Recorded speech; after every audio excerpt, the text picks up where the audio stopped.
സംക്ഷിപ്തമായ ഒരനുബന്ധം അത്രേ 18-ാം അധ്യായം. ഭക്തിപൂർവമായ സഹോദരനം.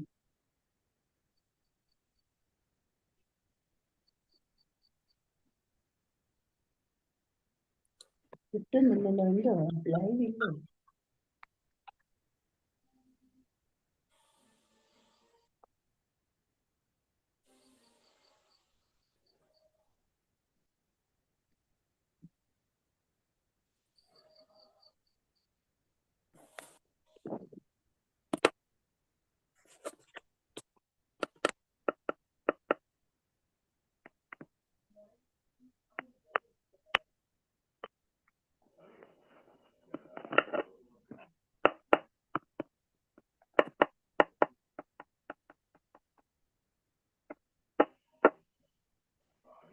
പതിനെട്ടാമത്തെ അധ്യായം, സന്യാസത്തിന്റെ പരിപൂർണത.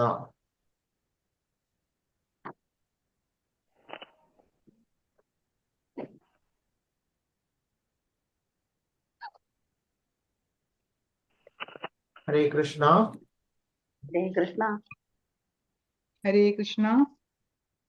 ഹരേ കൃഷ്ണ പ്രഭുജി. ഒരു പ്രണാമം ചെയ്യാം ആദ്യം.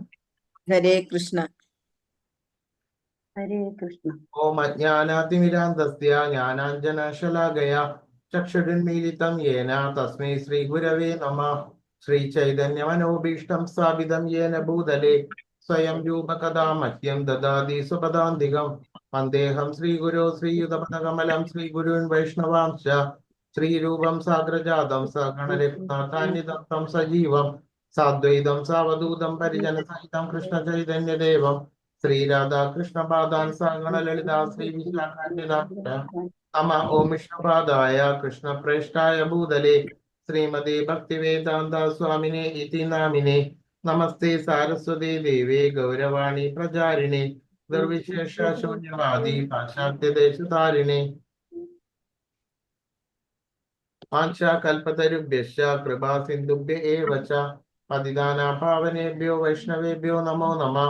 ഹേ കൃഷ്ണ കരുണാ സിന്ധോ ദീനബന്ധോ ജഗൽപദേ ഗോപേശ ഗോപികാ കാന്ത രാധാകാന്ത നമോസ്തുതേ.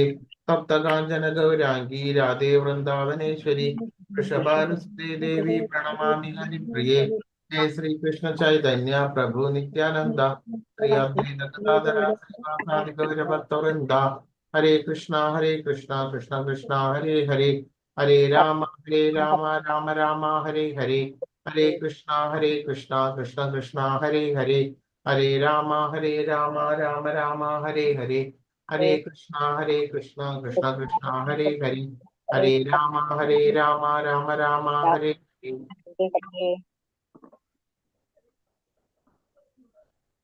അപ്പൊ ഇന്നലെ ഏത് അധ്യായമാണ് കൊടുത്തത്? 17.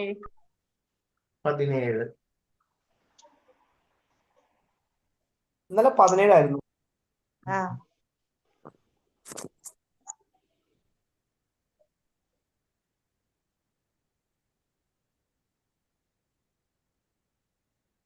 സന്യാസസ്യ മഹാബാഹോ തത്വമിച്ഛാമി വേദിതും ത്യാഗസ്യ ച കൃഷ്ണീശ പൃഥക് കേശുധന. അർജുനൻ പറഞ്ഞു, ശ്രദ്ധാ വിഭാഗങ്ങൾ കഴിഞ്ഞിട്ട് ഓക്കെ, സന്യാസത്തിന്റെ പരിപൂർണത. ഞാൻ 2 ക്ലാസ് എടുക്കുന്നുണ്ട്. ഏതാണ്ട് ഈ ഒരു അധ്യായങ്ങളാണ് എടുത്തോണ്ടിരിക്കുന്നത്. അതുകൊണ്ടാണ് എനിക്ക് കൺഫ്യൂഷൻ വരുന്നത്.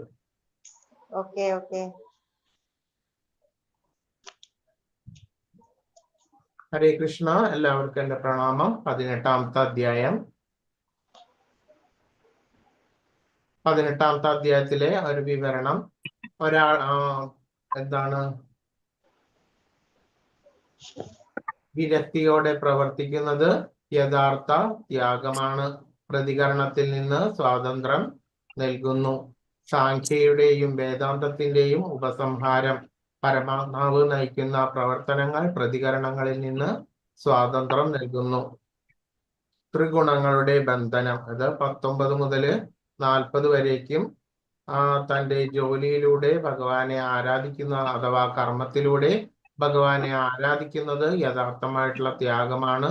ജ്ഞാനയോഗത്തിൽ നിന്ന് ശുദ്ധ ഭക്തിയുടെ സേവനത്തിലേക്ക് അത് 49 തുടങ്ങി 55 വരേക്കും, ശുദ്ധ ഭക്തിയിലൂടെയുള്ള പ്രവർത്തനം അത് 56 മുതൽ 60 വരേക്കും, 61 മുതൽ 63 വരേക്കും പരമാത്മാവിനെ ശരണം പ്രാപിക്കുക എന്നിട്ടുള്ള ടോപ്പിക്കാണ്. ഏറ്റവും രഹസ്യമായിട്ടുള്ള ആ ജ്ഞാനം, അതായത് ആ ഭഗവാന്റെ ശുദ്ധ ഭക്തനാവുക എന്നുള്ളതാണ് ആ ഭഗവത്ഗീത പഠനവും പ്രചരണവും. ഇതാണ് ഈ 18-ാം അധ്യായത്തില് ഉള്ളത്. അപ്പൊ ഏതൊക്കെയാണെന്ന് നോക്കാം. അർജുന ഉവാച സന്യാസസ്യ മഹാബാഹോ തത്വമിച്ഛാമി വേദിതും ത്യാഗസ്യ ച ഹൃഷീകേശ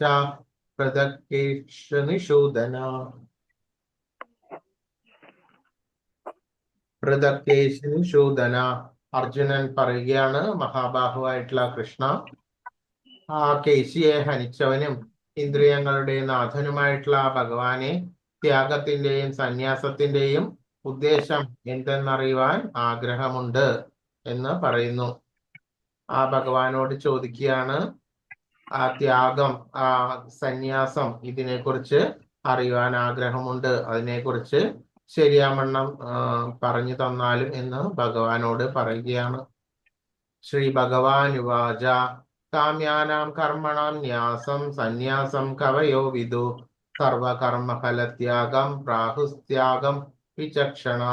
ശ്രീ ഭഗവാൻ പറയുകയാണ്, ഭൗതിക വാഞ്ഛകൾക്ക് വേണ്ടിയിട്ടുള്ള കർമ്മങ്ങളെ ഉപേക്ഷിക്കുന്നതാണ് സന്യാസമെന്ന് വിദ്വാൻമാർ പറയുന്നു. സർവകർമ്മങ്ങളുടെയും ഫലങ്ങളെ ഉപേക്ഷിക്കുന്നതാണ് ത്യാഗം എന്ന് ബുദ്ധിമാന്മാർ ത്യാഗം എന്ന് വിളിക്കുന്നു.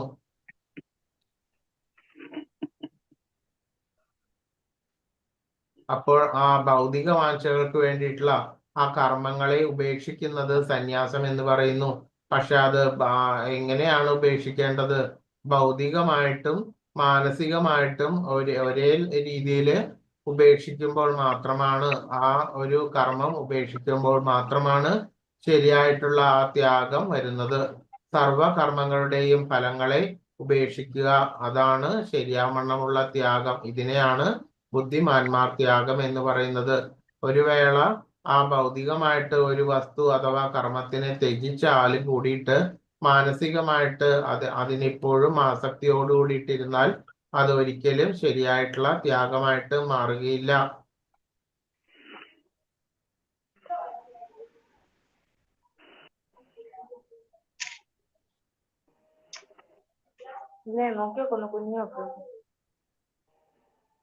അപ്പോ ത്യാജ്യം ദോഷവതിത്യേക കർമ്മ പ്രാഹുർമനീഷിണ യജ്ഞദാന തപകർമ്മ നത്യാജ്യമിതി ചാപരേ.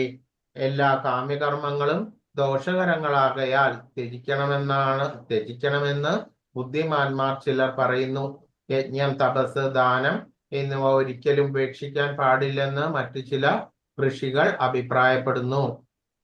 അപ്പോൾ എല്ലാ തരത്തിലുള്ള കർമ്മങ്ങൾക്കും അതിൻ്റെതായിട്ടുള്ള ദോഷകരമായിട്ടുള്ള വശങ്ങളുണ്ട്. എങ്കിൽ പോലും നമ്മളുടെ ശരീരം നിലനിർത്തേണ്ടത് ആവശ്യമാണ്. നമ്മളുടെ ശരീരത്തിൻ്റെയും വികസനത്തിന് ആവശ്യമായിട്ടുള്ള പ്രവർത്തനങ്ങൾ നിർബന്ധമായും എല്ലാവരും ചെയ്യേണ്ടതുണ്ട്. അങ്ങനെ വരുമ്പോൾ ആ യജ്ഞം, അതിനനുസരിച്ചുള്ള ആ യജ്ഞം, തപസ്, ദാനം എന്നിവ ഒരിക്കലും ഉപേക്ഷിക്കാൻ പാടില്ലെന്നും, അങ്ങനെ രണ്ട് ആർഗ്യുമെന്റ്സ് ഇതിലുണ്ട്. പാടില്ലെന്നും മറ്റു ചില ഋഷിമാർ പറയുന്നു. ചിലർ പറയുന്നു കർമ്മങ്ങളെല്ലാം ദോഷകരമാണ് ആയതുകൊണ്ട് ത്യജിക്കണമെന്നും. നിശ്ചയം ശൃണുമേ തത്ര ത്യാഗേ ഭരതസത്തമ ത്യാഗോ ഹി പുരുഷവ്യാഘ്ര ത്രിവിധ സംപ്രകീർത്തിത. ഹേ ഭരതശ്രേഷ്ഠ, ത്യാഗത്തെ കുറിച്ച് എന്റെ വിധി നിർണയം കേൾക്കൂ. ആ ഭഗവാന്റെ വിധി നിർണയമാണ് ഇനി വരുന്നത്. അർജുന, ത്യാഗം 3 വിധമെന്നത് ധർമ്മശാസ്ത്രങ്ങളിൽ 3 വിധമാണ് ത്യാഗം. അത് ധർമ്മശാസ്ത്രത്തിൽ പ്രസ്താവിച്ചിട്ടുള്ളത്. യജ്ഞദാന തപകർമ്മ നത്യാജ്യം കാര്യമേവ തത് യജ്ഞോദാനം തപശ്ചൈവ പാവനാനി മനീഷിണാം. യജ്ഞം, ദാനം, തപസ് എന്നീ കർമ്മങ്ങളെ ഒന്നും ഉപേക്ഷിക്കേണ്ടതില്ല. അപ്പൊ ഭഗവാന്റെ വിധി നിർണയമാണ് എന്ത്? യജ്ഞം, ദാനം, തപസ്. യജ്ഞം എന്ന് പറഞ്ഞാൽ എന്താണ്? എന്താണ് ഭഗവാന്റെ പറയൂ.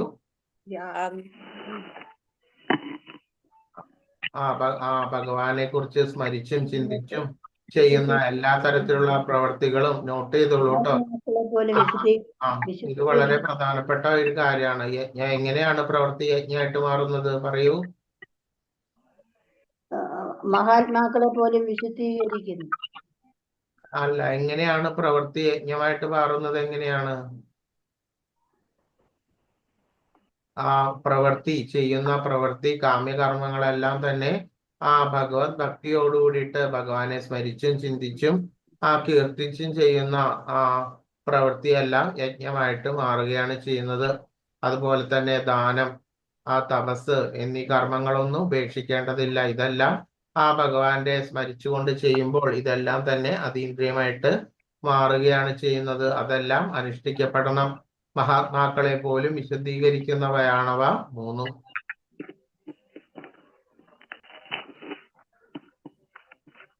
ഏതന്യാപിതു കർമാണി സംഘം ത്യക്ത്വാ ഫലാനി ച കർത്തവ്യാനീതി മേ പാർത്ഥ നിശ്ചിതം മതമുത്തമം. ആസക്തിയോ ഫലോദ്ദേശമോ കൂടാതെ അനുഷ്ഠിക്കപ്പെടേണ്ടവയാണ് ഈ കർമ്മങ്ങൾ. ഹേ പാർത്ഥ, കർത്തവ്യ നിർവഹണം എന്ന നിലയിലാണ് അവ നിറവേറ്റേണ്ടത് എന്നാണ് എൻ്റെ അന്തിമമായിട്ടുള്ള അഭിപ്രായം. അപ്പോൾ ഏതെല്ലാ തരത്തിലുള്ള കാമ്യകർമ്മങ്ങളെല്ലാം തന്നെ യജ്ഞങ്ങൾ, ദാനം, തപസ് ഇതെല്ലാം തന്നെ ശരിയാവണ്ണം ഭഗവത് സ്മൃതിയോട് കൂടിയിട്ട് ഭഗവത് കീർത്തനം, ഭഗവാനെ സ്മരിച്ചും കൊണ്ട് നവവിധ ഭക്തിയോട് കൂടിയിട്ട് എല്ലാ തരത്തിലുള്ള പ്രവൃത്തികളും, അതോടൊപ്പം തന്നെ ത്യാഗം, ദാനം, തപസ് ഇതെല്ലാം തന്നെ നിറവേറ്റേണ്ടതാണ്. നിയതസ്യ തു സന്യാസ കർമ്മണോ നോപപദ്യതേ മോഹാത്തസ്യ പരിത്യാഗ താമസ പരികീർത്തിത.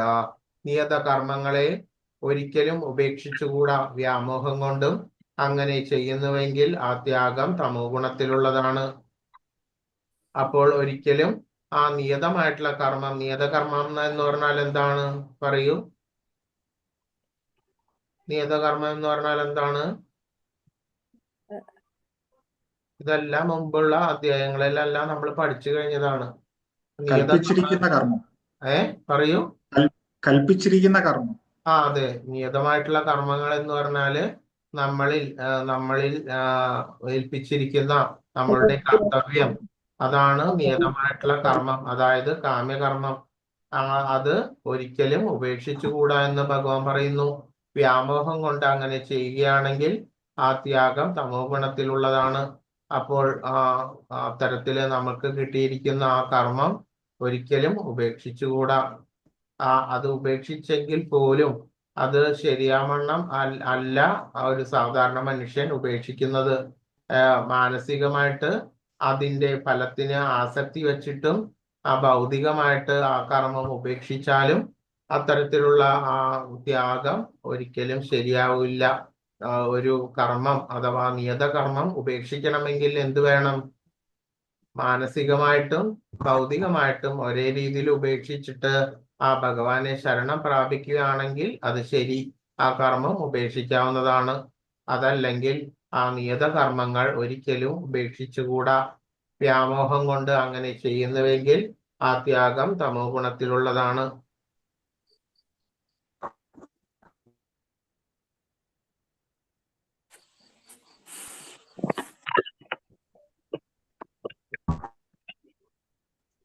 ദുഃഖമിത്യേവ യത്കർമ്മ കായക്ലേശ ഭയാത്യജേത് സകൃത്വാ രാജസം ത്യാഗം നൈവ ത്യാഗഫലം ലഭേത്. കാര്യമിത്യേവ യത്കർമ്മ നിയതം ക്രിയതേർജുന സംഘം ത്യക്ത്വാ ഫലം ചൈവ സാത്വികോ മത. ഹേ അർജുന, ഭൗതിക നിയതമായിട്ടുള്ള കർമ്മങ്ങൾ ക്ലേശകരമെന്ന് വെച്ചോ ബുദ്ധിമുട്ടായി കണക്കാക്കിയോ ചെയ്യാതെ വിടുന്നത് രാജസമായിട്ടുള്ള ത്യാഗമാണ്. അത്തരത്തിലുള്ള പ്രവൃത്തി ഒരിക്കലും ത്യാഗത്തിന്റെ ഉന്നതിയിലേക്ക് നയിക്കുന്നില്ല. അപ്പോൾ ശരിയാവണ്ണമുള്ള ത്യാഗം ആവുന്നില്ല. അപ്പോൾ ഒരുവന് ആ പ്രവൃത്തിയുടെ ക്ലേശം കൊണ്ട് അത് ഉപേക്ഷിച്ചിട്ടും അതിന്റെ ഫലം കാക്ഷിച്ചിട്ടും ഇരിക്കുമ്പോൾ അത്തരത്തിലുള്ള ആ ത്യാഗം എന്ന് പറയുന്നത് രാജസമായിട്ടുള്ള ത്യാഗമാണ്. ഹേ അർജുന, ഭൗതിക സംഗ്രഹിതനായും ഫലം ഉദ്ദേശിക്കാതെയും തന്റെ കർത്തവ്യമാണെന്ന് മാത്രം കരുതിക്കൊണ്ട് വിധിക്കപ്പെട്ട ആ കർമ്മം ചെയ്യുന്നതിനെ ത്യാഗം, അത്തരത്തിലുള്ള ആ കർമ്മം ചെയ്യുന്നതാണ് ആ കർമ്മം ചെയ്യുന്നതിന്റെ ത്യാഗം സാത്വികമാണ്. അപ്പോൾ ഒരു എന്താണ് മാനസികവും ഭൗതികവുമായിട്ടും ഒരു കർമ്മം ഉപേക്ഷിക്കുന്നത് എന്താണ്? അതാണ് ശരിയാവണ്ണമുള്ള ത്യാഗം. ആ സാത്വികമായിട്ടുള്ള കർമ്മം എന്ന് പറയുന്നത് എന്താണ്? ആ ശരിയാവണ്ണം നിയതമായിട്ടുള്ള കർത്തവ്യം ചെയ്യുക എന്നതാണ്. ആ വിധിക്കപ്പെട്ട കർമ്മം ചെയ്യുക എന്നതാണ് സാത്വികമായിട്ടുള്ള ആ കർമ്മം എന്ന് പറയുന്നത്.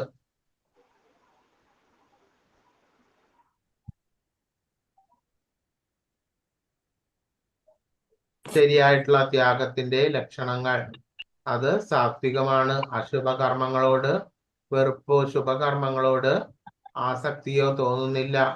കർമ്മത്തെക്കുറിച്ചുള്ള സംശയങ്ങളെല്ലാം തീർന്നിരിക്കുന്നു. ആരോടും വെറുപ്പുണ്ടാകില്ല. തന്റെ ശരീരക്ലേശങ്ങളോട് പോലും ദ്വന്ദ്ങ്ങൾ, പലതരത്തിലുള്ള ദ്വന്ദ്ങ്ങളിൽ നിന്ന് അവൻ അതീതനായിരിക്കും. അത് കാലദേശങ്ങളിൽ പ്രവർത്തിക്കും. തങ്ങളുടെ പ്രവൃത്തിയുടെ ക്ലേശഫലങ്ങളെ ഭയപ്പെടാതെ അവൻ പ്രവർത്തിക്കുക. ആ നിയത കർമ്മങ്ങൾ പലതരത്തിലുള്ള ദ്വന്ദ്ത്തിൽ നിന്ന് വിമുക്തനായിട്ട് ആ ഫലത്തിനെ കുറിച്ച് ആലോചിക്കാതെ തന്റെ കർത്തവ്യമെന്ന നിലയിൽ അത്തരത്തിലുള്ള പ്രവൃത്തികൾ ചെയ്യുക എന്നതാണ് ശരിയായിട്ടുള്ള ആ ത്യാഗത്തിന്റെ ലക്ഷണം.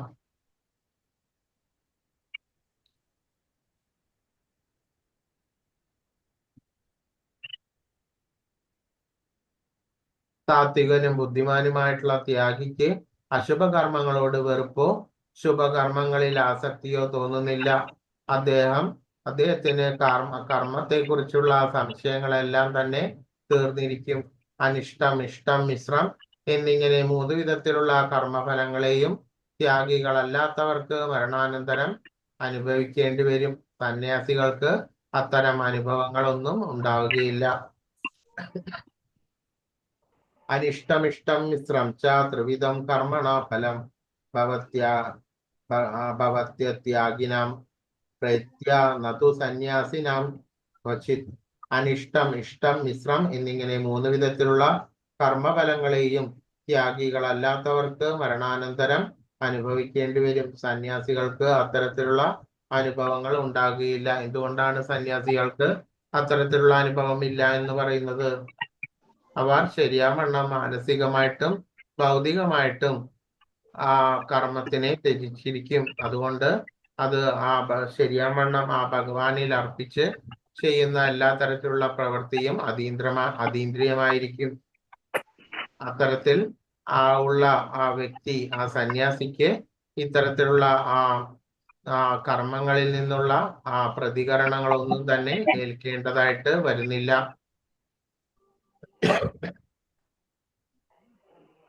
പഞ്ചൈതാനി മഹാബാഹോ കാരണാനി നിബോധമേ സാഖ്യേ കൃതം തേ പ്രോക്താനി സിദ്ധയേ സർവകർമ്മണാം. മഹാബാഹുവായിട്ടുള്ള അർജുന, വേദാന്ത പ്രമാണം അനുസരിച്ച് സർവകർമ്മങ്ങളുടെയും നിർവഹണത്തിന് 5 കാരണങ്ങളുണ്ട്. അവയെ പറ്റി ഇനി പറയാം. കൃഷ്ണൻ വേദാന്തത്തെ ഉദ്ധരിക്കുകയും 5 ഘടകങ്ങൾ ഉൾക്കൊള്ളുന്ന പ്രവർത്തനങ്ങളെ വിശകലനം ചെയ്യുകയും ചെയ്യുന്നു.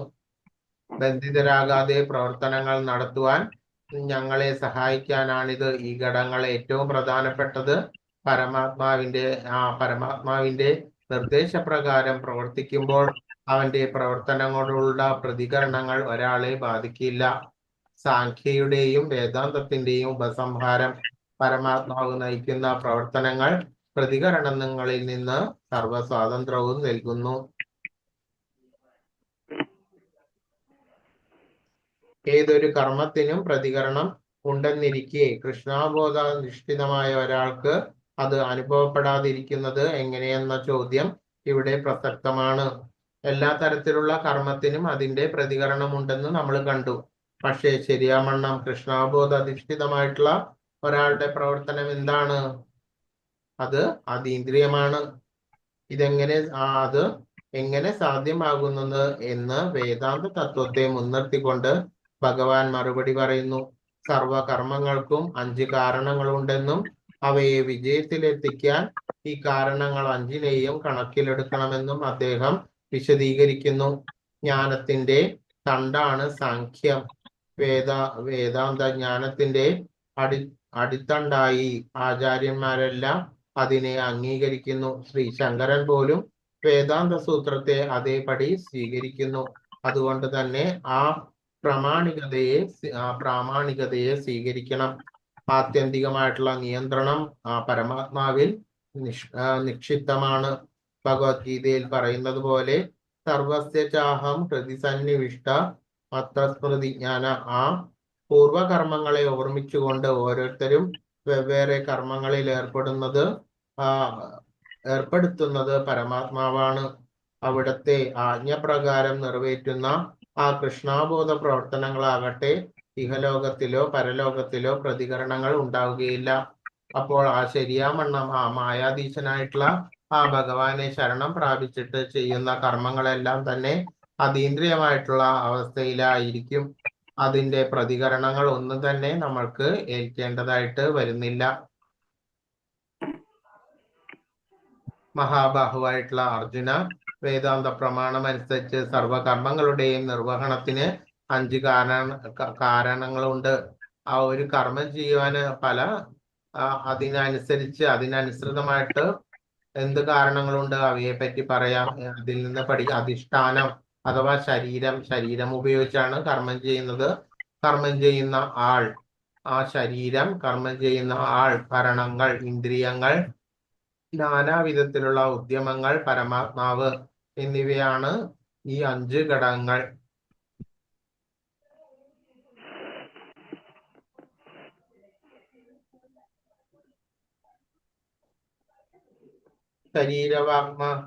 ശരീരവാത്മനോബിർയത് കർമ്മ പ്രാരബ്ധതേ നര ന്യായം വാ വിപരീതം വാ പഞ്ചേതേ തസ്യ ഹേതവ തത്രൈവം സതി കർത്താര ആത്മാനം കേവലം യതു പശ്യത്യ കൃത ബുദ്ധിദ്വാനന്യസ്ത പശ്യതി ദുർമതി. ന്യായമാവട്ടെ അന്യായമാവട്ടെ മനുഷ്യൻ തന്റെ ശരീരം, ആ വാക്ക്, മനസ്സ് എന്നിവയിൽ ചെയ്യുന്ന ഏതൊരു പ്രവൃത്തിക്കും കാരണം ഈ 5 ഘടകങ്ങളാണ്.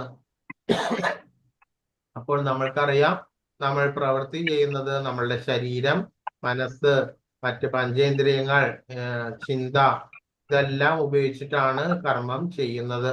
അപ്പോൾ ഈ 5 ഘടകങ്ങളെയും കണക്കിലെടുക്കാതെ താൻ തന്നെയാണ് കർത്താവെന്ന് വിചാരിക്കുന്നവൻ തീർച്ചയായും ബുദ്ധിമാനല്ല. അയാൾക്ക് സംഗതികൾ യഥാർത്ഥം കാണാനും കഴിയില്ല. അപ്പോൾ ശരിയായി ആ കർമ്മം വിശകലനം ചെയ്യുമ്പോൾ, ആ പ്രവൃത്തി വിശകലനം ചെയ്യുമ്പോൾ, ആ പ്രവൃത്തി നമ്മൾ ആദ്യം തന്നെ പ്ലാൻ ചെയ്യും, മനസ്സിൽ പ്ലാൻ ചെയ്യും.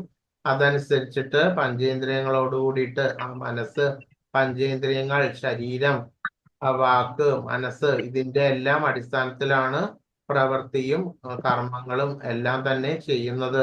അപ്പോൾ ഒരിക്കലും അതിന്റെ ആ പ്രവൃത്തിയുടെ ആ കർത്താവ്, ഉടമസ്ഥൻ ഞാൻ തന്നെയാണ് എന്ന് വിചാരിക്കുന്നത് അത് അങ്ങനെയുള്ളവൻ ബുദ്ധിമാനല്ല എന്ന് പറയുന്നു.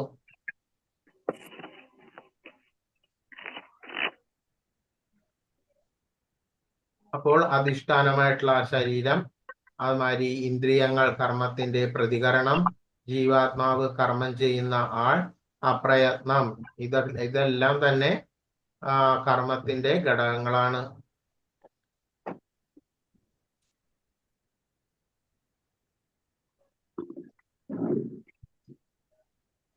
തത്രൈവം സതി കർത്താര ആത്മാനം കേവലം തുയ പശ്യത്യ കൃതബുദ്ധിത്വാന്ന സപശ്യതി ദുർമതി. ഈ 5 ഘടകങ്ങളെയും കണക്കിലെടുക്കാതെ താൻ തന്നെയാണ് കർത്താവെന്ന് വിചാരിക്കുന്നത് അങ്ങനെയുള്ളവൻ തീർച്ചയായും ബുദ്ധിമാനല്ല. അയാൾക്ക് സംഗതികൾ യഥാർത്ഥം കാണുവാൻ സാധിക്കുന്നില്ല. യസ്യ നാഹം കൃതോ ഭാവോ ബുദ്ധിർയസ്യ ന ലിപ്യതേ ഹത്വാപി സ ഇമാം ലോകാൻ നഹന്തി ന നിബന്ധ്യതി. മിഥ്യാഹങ്കാരത്താൽ പ്രേരിതനല്ലാതെയും അനാസക്തമായ ബുദ്ധിയോടുകൂടിയും ഒരാൾ നരഹത്യയിൽ ഏർപ്പെട്ടാലും ഹിംസകനല്ല. ഞാൻ ചെയ്യുന്ന കർമ്മങ്ങളെല്ലാം അയാളെ ബാധിക്കുകയില്ല. അപ്പോൾ ശരിയാമണ്ണം മിഥ്യാഹങ്കാരത്തോടുകൂടി അല്ലാതെയും ആസക്തിയോടുകൂടി അല്ലാതെയും ആ നിയതമായിട്ടുള്ള കർമ്മങ്ങൾ, അതാ ഉദാഹരണത്തിന് ഒരു ക്ഷത്രിയൻ ആ ധർമ്മത്തിന് അനുസൃതമായിട്ട് ഹത്യ ചെയ്തു കഴിഞ്ഞാല് അതൊരിക്കലും ഹിംസ ആകുന്നില്ല. അത് അയാളുടെ നിയതമായിട്ടുള്ള കർമ്മം മാത്രമാണ് ആകുന്നത്. ജ്ഞാനം ജ്ഞേയം പരിജ്ഞാത ത്രിവിധ കർമ്മ ചോദന കാരണം കർമ്മ കർമ്മേതി ത്രിവിധ കർമ്മ സംഗ്രഹ. ജ്ഞാനം കർമ്മ ച കർമ്മ ച ത്രിദൈവ ഗുണഭേദത പ്രോച്യതേ ഗുണസംഖ്യേന യഥാ വച്ഛൃണുതാന്യപി. ജ്ഞാനം ജ്ഞാനവിഷയം ജ്ഞാനി എന്നീ 3 ഘടകങ്ങളാണ് കർമ്മത്തിന് പ്രേരകങ്ങൾ. ഇന്ദ്രിയങ്ങൾ, കർമ്മം, കർത്താവ് എന്നിവ അതിന്റെ ഘടകങ്ങളും. ഭൗതിക പ്രകൃതിയുടെ 3 വ്യത്യസ്ത ഗുണങ്ങൾ അനുസരിച്ച് 3 വിധത്തിലുള്ള ജ്ഞാനം, കർമ്മം, കർത്താവ് എന്നിവയുണ്ട്. അവയെ പറ്റി ഇനി കേൾക്കൂ. സർവഭൂതേഷു യേനൈകം ഭാവമവ്യയമീക്ഷതേ അവിഭക്തം വിഭക്തേഷു തജ്ഞാനം വിദ്ധി സാത്വികം. അസംഖ്യം രൂപങ്ങളിൽ ഭിന്നമായി കാണപ്പെടുന്നുവെങ്കിലും എല്ലാ ജീവജാലങ്ങളും അവിഭക്തമായ ഒരേ ആധ്യാത്മികമായിട്ടുള്ള പ്രകൃതിയെ കാണാൻ കഴിയുന്ന ആ ജ്ഞാനം ഏതോ അതാണ് സാത്വികമായതെന്ന് നീ മനസ്സിലാക്കണം. അപ്പോൾ അസംഖ്യം ജീവജാലങ്ങൾ ഉണ്ടെങ്കിൽ പോലും അത് എല്ലാത്തിലും പരമാത്മാവ് എല്ലാം തന്നെ ആ ഭഗവാന്റെ അംശമാണെന്ന് നമ്മൾ കണക്കാക്കണം. അത് അങ്ങനെയാണ് കാണേണ്ടത്. അത് അവിഭക്തമാണെന്ന് നമ്മൾ കാണണം. ഒരു ആധ്യാത്മികമായിട്ടുള്ള പ്രകൃതി ആധ്യാത്മികമായിട്ടുള്ള പ്രകൃതി എല്ലാത്തിലും വിളങ്ങി നിൽക്കുന്നു. അങ്ങനെ കാണുന്നതാണ് സാത്വികമായത്. അപൃഥക്തേന തു ജ്ഞാനം നാനാഭാവാൻ പൃഥഗ്വിധാൻ വേത്തി സർവേഷു ഭൂതേഷു തജ്ഞാനം വിദ്ധി രാജസം. ഓരോ ശരീരത്തിനും വെവ്വേറെ തരത്തിലുള്ള ഓരോ ജീവാത്മാവ് കുടികൊള്ളുന്നു എന്ന് തോന്നുന്ന ജ്ഞാനം രാജസമാണ്. അപ്പോൾ ഒരു ശരീരം അതിന് ഒരു ജീവാത്മാവ്, അടുത്ത ശരീരം അതിന് വേറൊരു ജീവാത്മാവ്, അങ്ങനെ തരത്തിലുള്ള വീക്ഷണം രാജസമാണ് എന്ന് പറയുന്നു. അപ്പോ ശരിയാവണ്ണമുള്ള സാത്വിക ഭാവമാണ് ഉത്തമം. യത്തു കൃഷ്ണ വേദകസ്മിൻ കാര്യേ സക്ത മഹൈതുകം അത്തത്വാർത്ഥവതൽപം ച തത്താമസമുദാഹൃതം. കാരണം കൂടാതെയും സത്യജ്ഞാനം നേടാതെയും എല്ലാം അതുതന്നെയാണെന്ന് കരുതി നിസ്സാര കാര്യത്തിൽ അതീവ താല്പര്യം കൊള്ളുന്നതുമായിട്ടുള്ള അറിവ് തമോ ഗുണമാണ്.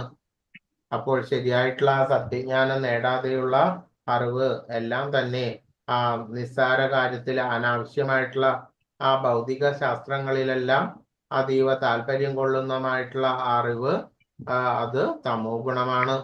നിയതം സംഗരഹിത രാഗദ്വേഷത ഹൃദം അപല പ്രോത്സുന കർമ്മ യത്ത സാത്വികമുച്യതേ.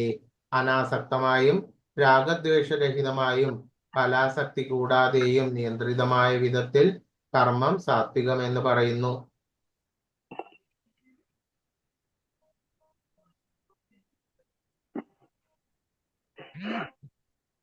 യത്തു കാമേപ്സുന കർമ്മ സാഹങ്കാരേണ വാ പുന ക്രിയതേ ബഹുലായാസം തദ്രാജസമുദാഹൃതം. തന്റെ ആഗ്രഹം നിറവേറ്റാനായോ വിദ്യാഹംഭാവം കൊണ്ടോ ഏറെ പ്രയാസപ്പെട്ട് ചെയ്യുന്ന കർമ്മമാണ് രാജസം.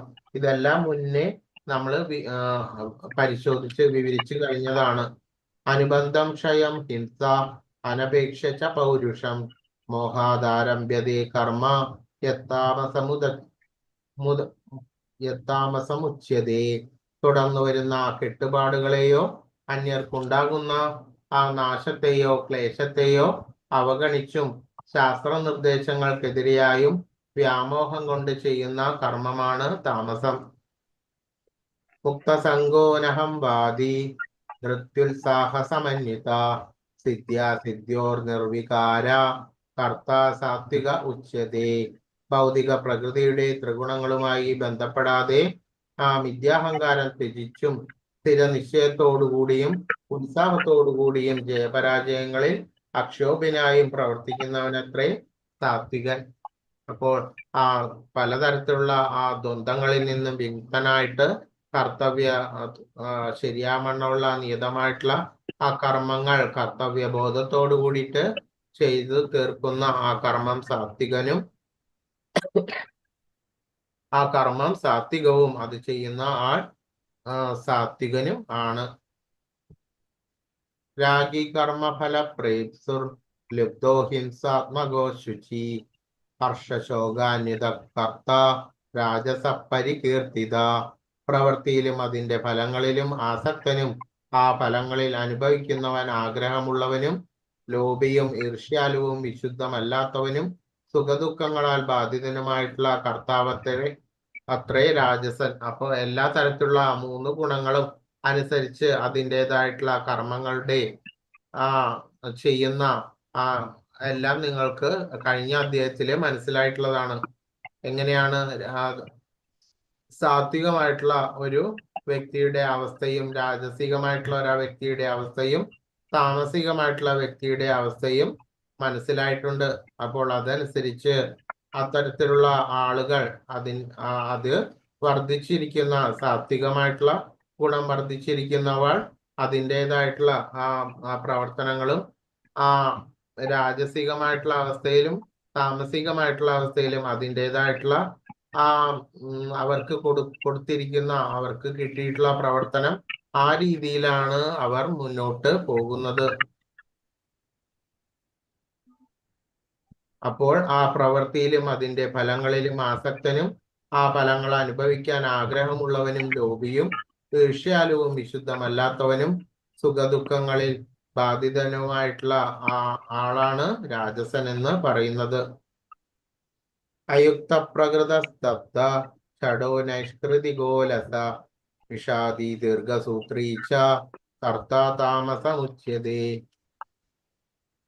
എപ്പോഴും ശാസ്ത്ര നിഷിദ്ധമായിട്ടുള്ള കർമ്മങ്ങളിൽ ഏർപ്പെടുന്നവനും ഭൗതികവാദിയും ദുർവാശിക്കാരനും ചതിയനും മറ്റുള്ളവരെ അപമാനിക്കുന്നതിൽ സമർത്ഥനും അലസനും ദുഃഖിതനും കർത്തവ്യം നീട്ടിവെച്ചുകൊണ്ടിരിക്കുന്നവനും ആയിട്ടുള്ള ഒരാളെ താമസൻ എന്ന് പറയുന്നു.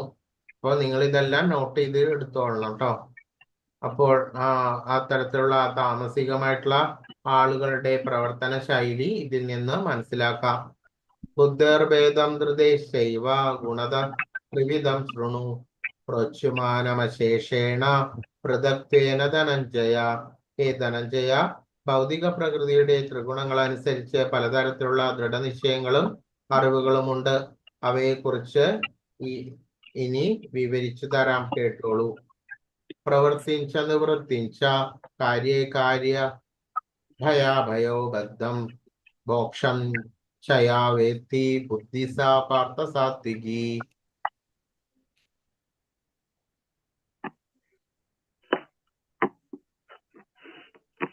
കുന്തിപുത്ര, ചെയ്യേണ്ടതും ചെയ്തുകൂടാത്തതും എന്ത്, ഭയപ്പെടേണ്ടതും ഭയപ്പെടാത്തതും എന്ത്, ബന്ധത്തിനും മോക്ഷത്തിനും കാരണം എന്നത് എന്ത് എന്നെല്ലാം അറിയുന്നതാണ് സാത്വികമായിട്ടുള്ള ബുദ്ധി. അപ്പോൾ ശരിയായിട്ടുള്ള ആ സാത്വികനായിട്ടുള്ള വ്യക്തി എപ്പോഴും വിശകലനം ചെയ്തുകൊണ്ടേയിരിക്കും. അപ്പോൾ ആ സാത്വികനായിട്ടുള്ള വ്യക്തി എന്താണ് ചെയ്യുന്നത്? ബന്ധത്തിനും മോക്ഷത്തിനും കാരണം എന്താണ് എന്നെല്ലാം അതായത്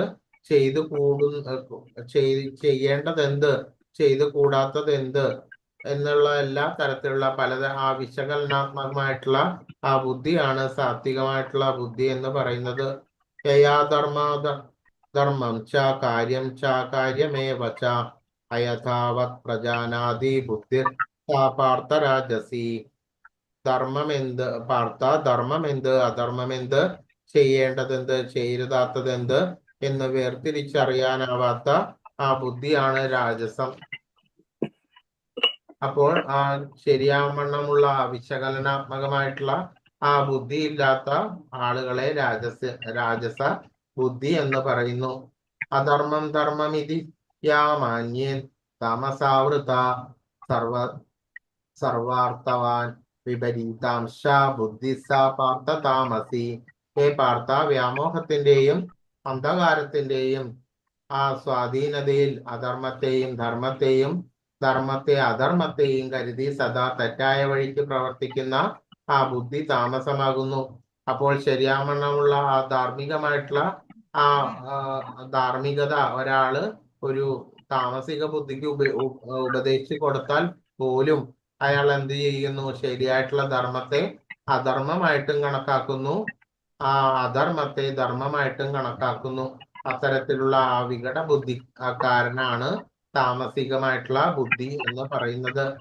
ധൃത്യായ ധാരയത്തെ മനഃപ്രാണേന്ദ്രിയ ക്രിയ യോഗാനാവ്യ വിചാരേണ്യ ധൃതി സാ പാർത്ഥ സാത്വികി. ഹേ പാർത്ഥ, യോഗാനുഷ്ഠാനത്തിൽ നിലനിർത്തിയതും ദൃഢമായതും ആ മനസ്സ്, പ്രാണങ്ങൾ, ഇന്ദ്രിയങ്ങൾ എന്നിവയുടെ പ്രവർത്തനത്തെ നിയന്ത്രിക്കുന്നതുമായിട്ടുള്ള ആ നിശ്ചയം സാത്വികമാണ്. ആ ദൃഢനിശ്ചയത്തോടു കൂടിയിട്ട് യോഗാനുഷ്ഠാനത്തിൽ നിലനിർത്തിയതും ആ ദൃഢമായതും മനസ്സ്, പ്രാണങ്ങൾ, ഇന്ദ്രിയങ്ങൾ എന്നിവയുടെ പ്രവർത്തനത്തെ നിയന്ത്രിക്കുന്നതുമായിട്ടുള്ള ആ ദൃഢമായിട്ടുള്ള നിശ്ചയം വരുന്നത് സാത്വികമാണ്. യയാതു ധർമ്മകാമാർത്താൻ ധൃത്യാധാരയതേർജുന പ്രസംഗേന ഫലകാംക്ഷി ധൃതിസ്സാ പാർത്ഥ രാജസി. ഹരേ കൃഷ്ണ. ഹരേ കൃഷ്ണ, പറയൂ. നമുക്ക് ഇവിടെ നിർത്തിക്കൂടെ 34-ന്? ശരി, ആക്കാൻ പോകുന്നു. 34, 35 കൂടി കഴിഞ്ഞിട്ട് നിർത്താട്ടോ. ഈ ഒരു ശ്ലോകം കൂടി കഴിഞ്ഞിട്ട്. ഓക്കെ. ഏതൊരു നിശ്ചയം കൊണ്ടാണോ മനുഷ്യൻ ധർമ്മം, അർത്ഥം, കാമം എന്നിവയെ സ്വീകരിക്കുന്നത്, അവയിലുള്ള അത്യാസക്തി കൊണ്ട് ഫലാകാംക്ഷിയായി തീരുന്നത്, ആ നിശ്ചയം രാജസമാകുന്നു. ഏതൊരു നിശ്ചയം കൊണ്ടാണോ മനുഷ്യൻ ധർമ്മം, അർത്ഥം, കാമം എന്നിവയെ സ്വീകരിച്ച് അവയിലുള്ള അത്യാർത്തി എന്ന് പറഞ്ഞാല് ഫലത്തിന് വളരെയധികം ആകാംക്ഷയോടുകൂടി ചെയ്യുന്ന പ്രവൃത്തി ഉള്ളവൻ ആരോ അവൻ രാജസികമായിട്ടുള്ള ആ പ്രവൃത്തിയാണ് ചെയ്യുന്നത്. രാജസിക ബുദ്ധിയാണ് അയാൾക്ക് ഉള്ളത്. മതപരവും സാമ്പത്തികവുമായിട്ടുള്ള മേഖലകളിൽ ഫലോദിഷ്ട കർമ്മങ്ങളിൽ വ്യാപൃതനും ഇന്ദ്രിയ സന്ദർപ്പണത്തിൽ മാത്രം സുഖം കണ്ടെത്തുന്നവനും മനസ്സ്, ഇന്ദ്രിയങ്ങൾ, പ്രാണൻ എന്നിവയെ ഈ വിധത്തിൽ വ്യാപരിക്കുന്നവനും രജോ ഗുണത്തിൽ വർത്തിക്കുന്നു. അപ്പോൾ നിങ്ങൾക്ക് മനസ്സിലായിട്ടുണ്ടാവും, ഒരു സാത്വിക ബുദ്ധിയിൽ പ്രവർത്തിക്കുന്ന ആളുടെ വിഹാര എല്ലാ തരത്തിലുള്ള പ്രവർത്തികളും, അവരുടെ തപസ്, ആരാധന, ഭക്ഷണം എല്ലാം തന്നെ മനസ്സിലായിട്ടുണ്ടാവും. അതേപോലെ തന്നെ രാജസ, താമസിക ആധിക്യമുള്ളവരുടെയും. അപ്പോൾ ആ രീതിയിൽ നമ്മൾ വേർതിരിച്ച് എല്ലാം വിശകലനാത്മകമായിട്ടുള്ള ഒരു ബുദ്ധി എപ്പോഴും കൊണ്ടുവരണം. ധർമ്മം എന്ത്, അധർമ്മം എന്ത്, ചെയ്യേണ്ടതെന്ത്, ചെയ്തുകൂടാത്തത് എന്ത് എന്നുള്ള രീതിയിലുള്ള വിശകലനാത്മകമായിട്ടുള്ള ആ ബുദ്ധി എല്ലാവരും കൊണ്ടുവന്നിട്ട് ആ ശരിയാവണ്ണം അതിന്റെ ആ പ്രതിഫലനം, കർമ്മത്തിന്റെ പ്രതികരണം എന്തെന്ന് വളരെ വ്യക്തമായിട്ട് മനസ്സിലാക്കിയിട്ട് ശരിയാവണ്ണം ആ ബുദ്ധി, ആ ബോധം ആ ഭഗവാനിൽ ഉറച്ച് ശരിയാവണ്ണമുള്ള ആ കൃഷ്ണബോധത്തിലൂടെയിട്ടുള്ള ഭഗവത് സേവനം ചെയ്യേണ്ടതാണ്. ഹരേ കൃഷ്ണ. അങ്ങനെ 18-ാം അധ്യായത്തിന്റെ 35 വരെയുള്ള ആ ശ്ലോകമാണ്, അത്രയുമാണ് കഴിഞ്ഞിട്ടുള്ളത്. ബാക്കി അടുത്ത പാട്ട് അടുത്ത ദിവസം ചെയ്യാം. നോക്കാം. ഹരേ കൃഷ്ണ.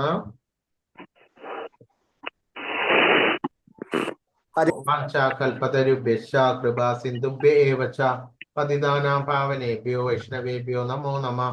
അനന്തകോടി വൈഷ്ണവ വൃന്ദ കി ജയ്. ശ്രീല പ്രഭുപാദ് കി ജയ്. ഹരേ കൃഷ്ണ. അപ്പോൾ എന്തെങ്കിലും സംശയം ഉണ്ടെങ്കിൽ അത് നോട്ട് ചെയ്ത് വെച്ചിട്ട് നാളെ ചോദിക്കാം നിങ്ങൾക്ക്. ഇപ്പോ എല്ലാവരുടെയിലും ഉണ്ടോ ഭഗവത്ഗീത ബുക്ക്? ഉണ്ടോ എല്ലാവരുടെ കയ്യിലും? എല്ലാവരുടെ കയ്യിലും ഉണ്ടോ? ഉണ്ട്. ഉണ്ടല്ലോ. അപ്പൊ ഈ പറഞ്ഞത് ഒന്നും കൂടി ഒന്ന് നോക്കിയിട്ട് എന്തെങ്കിലും സംശയം എന്തെങ്കിലും ഉണ്ടെങ്കിൽ നോട്ട് ചെയ്ത് വെച്ച് കഴിഞ്ഞാല് അത് നാളെ ചോദിക്കാം. ഹരേ കൃഷ്ണ പ്രഭു. ഹരേ കൃഷ്ണ. അപ്പൊ ഇന്നത്തെ ക്ലാസ് വൈൻഡപ്പ് ചെയ്യാം. ഹരേ കൃഷ്ണ. എല്ലാവർക്കും എല്ലാവർക്കും നമസ്കാരം. ഹരേ കൃഷ്ണ. ഹരേ ഹരേ കൃഷ്ണ. സർവം കൃഷ്ണാർപ്പണമസ്തു. ആ